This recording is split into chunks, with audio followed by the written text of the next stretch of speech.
and covers international Israeli and international cinema and culture. Um, and please welcome the directors Yoav and Doron Paz.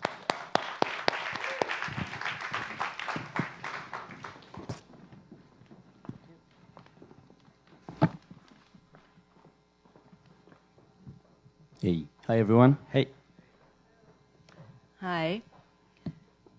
So I think the first question I would like to ask you, it's an Israeli film. Why did you decide to shoot it in English? Good question. Well, actually, we had this idea for this movie for quite a long time, to show not the Hollywoodic kind of Jerusalem as more what's it like to be a tourist coming to Jerusalem and see the real, not the one you see on National Geographic and not the one you see on the postcards and in the Hollywoodic movies, but the real underground Jerusalem, the roughness of the streets and the city and everything. So actually that was the basic idea, to see, and the basic idea was actually to tell this story through the point of view of her coming to the city. So it's always great to have a character to be a fish out of water, right. To be in an outside world in a world that he doesn't know, different rules, etc. So we needed and we wanted the characters to be a tourist in Jerusalem. And there's another aspect, is that we wanted this film to be an international one, and we wanted to be screened all over the world. And being an English-speaking film really helped, and I can tell now that it's been sold already to like more than 20 countries, like Bolivia, Venezuela, the Philippines, Japan, etc., etc. And it's amazing for us. And knowing the reality in Jerusalem today, watching this film and seeing the Arabs, Jews, soldiers, knives, swords, and lots of blood, was it something that you had in mind? I mean, you did the film before the last few years, but still Jerusalem and the conflict are bleeding for a long time. Right. Did it something you had in mind?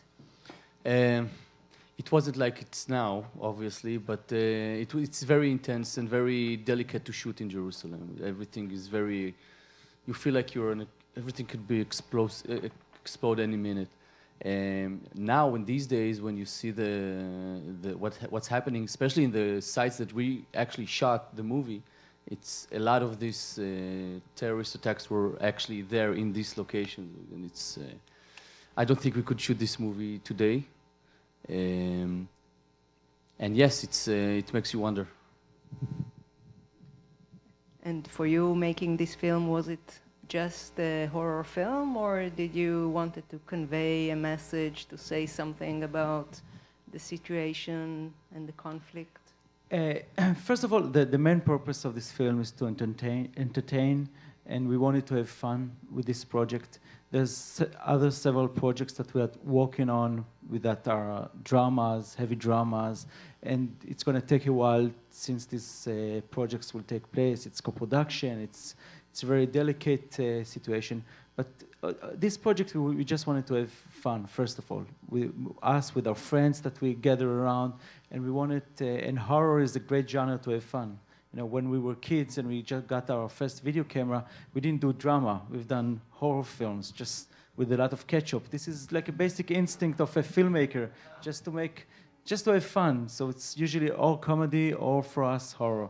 So that was the first purpose for us, just to entertain ourselves and our friends and just to have fun with this project. But of course, every project you do want to say something. And what we wanted to say is that there's so much hatred in the city. There's thousands and thousands of years that everyone is just keep killing each other. And I think you can feel that in the energy of Jerusalem, because when you walk the streets of Tel Aviv, there's nothing underneath just sand. If everything is fresh, I think this is really inflect the atmosphere for us living in Tel Aviv. Something very casual. When you walk the street of Jerusalem, you feel history all around you, and everywhere you will dig, you'll find probably a body or some skeleton. So it's part of the atmosphere. And there is something interesting going on in Israeli cinema for the last few years. There was never horror films made in Israel. And during the last few years, there were like 6 or 7 horror films suddenly coming up, and yours is one of them. One of the reasons that directors are making these films is that it's cheaper, it's easier now to shoot a film, and you don't have to get money from the film funds that most films in Israel have to get help to make the films. I wanted to ask you do you think there's another reason of why now? Why does it happen now, all those horror films in Israel? And again, does it say something about the Israel we live in? Actually, first of all, it's a blessing, I think. It's a very... the thing with the Israel, as you said, 99% of the Israeli movies are funded from public money, and which is great, and we bless this. There's a law in Israel that gives money to cinema and everything, which is a great thing. But what happened over the years is that the movies became very conservative and very art house oriented, and as we see it, without saying too much criticism, but it's not all of the movies are thinking about the audience, and what we see, I think, as internet is coming in and the new generation of filmmakers and the audience are exposed to so many content today, and you want to see other stuff and more entertaining stuff is the way we see it. And there is room for art house movies, obviously, and for dramas and stuff like that. But I think the new generation of filmmakers, not all of them, but a lot of them they want to tell a global story, more appealing to the audience around the world. And I think it's a good thing. I think we see it as we're happy to be part of this change. As you said, there's a lot of new Israeli movies that are genre movies and not dramas. I think it's an evolution. I don't know exactly the reason for it. It's an evolution for the audience, and after the audience, the film funds will change their thinking also. And you can see now that the film funds understand that the audience wants genre movies and are starting to give more funding to these movies. Okay. I think it's now your turn to ask your questions. Thank you. It was a lot of fun. I had a question. What would you consider to be contemporary horror films that you guys look up to and consider well done horror films? Our inspiration? First of all, we're not horror genre fans. I think maybe it sounds surprising, but we love genre films, but we're not in particular horror genre fans. This is why we try to keep this, compared to other horror films that made these days. There's not a lot of gore. There's not too much horror. I think there's a lot of comedy as well. There's a lot of comedy. Exactly. But we love cinema. We love everything. We see a lot of films, of course, not especially just genre. But for your question, we love Rec, the Spanish films, the Spanish trilogy, and what else? There's a lot of Cloverfield inside, which is not really a horror film, but so many movies that influenced you. Obviously, as an artist, you are influenced from a lot of things. And I think for us as directors, the genre horror movies is a very good way for us as directors to express ourselves and to show your ability, especially not in a big drama movie, and something that we like to see as more lighter and entertaining. So it's a good tool for us to have fun with the audience and to explore your abilities as a director. The influence is wide, from Pet Sematary in the 80s we had the VHS and we watched in a repeat, till Cloverfield and Rec, and it's a mixture. I got to just tell you guys, I absolutely loved the film.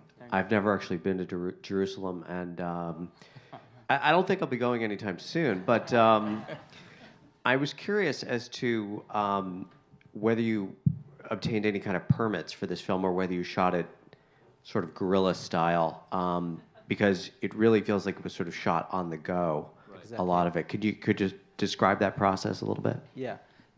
First of all, this film is an independent film, but we used it as a big advantage for us because usually you can't shoot feature film in the holy places. They can't close the Wailing Wall. They can't close the Holy Sepulchre for shooting.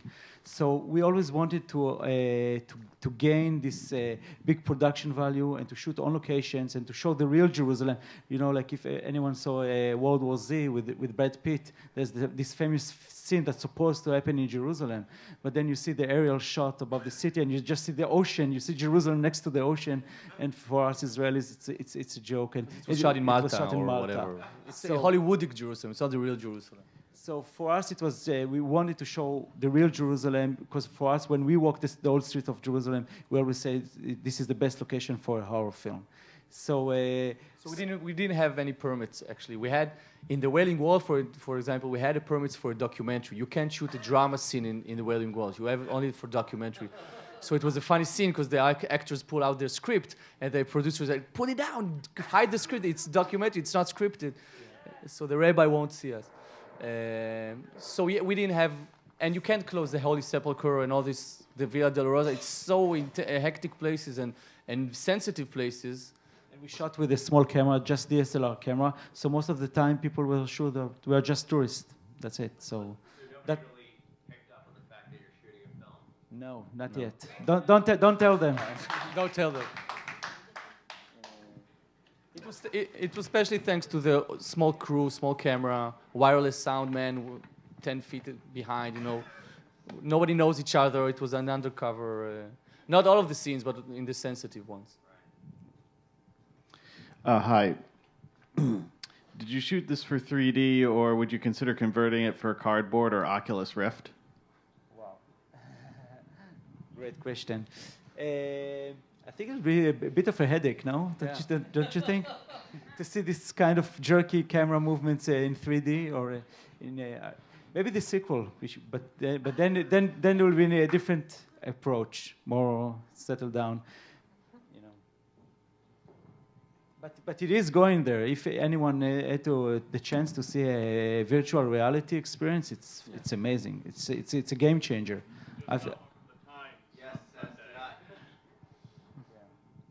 It's going to change the whole way we're going to watch cinema. There's no need of the director anymore. I've seen few films in the virtual reality. It's just amazing. You're the director as a viewer. You decide where to look. You decide where you want to stay. It's a real game changer. Before we finish up, let's just ask what's next for you guys. We're working on actually 2 projects. You know, hopefully one of them will happen soon. One is a sci-fi thriller with a Middle Eastern twist.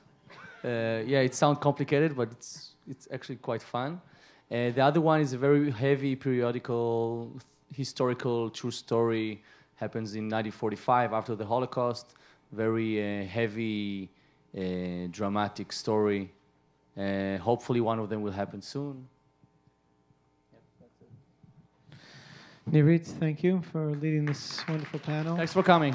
Thank you very Asking much. private questions. Thank you. And the Paz brothers, thank you for being here. Thank you for the Thank you wonderful for having film. us. Yeah, thanks for Really. inviting us. Thank you. Thanks. Thank you all for coming. Tomorrow night, more Jerusalem Boxing Club. This is the real Jerusalem. Sorry, guys. And we also have tomorrow films down at Cinema Village. And here we're also showing Partner with the Enemy. Please spread the word, and we look forward to seeing you. We're here till Thursday. Have a good night.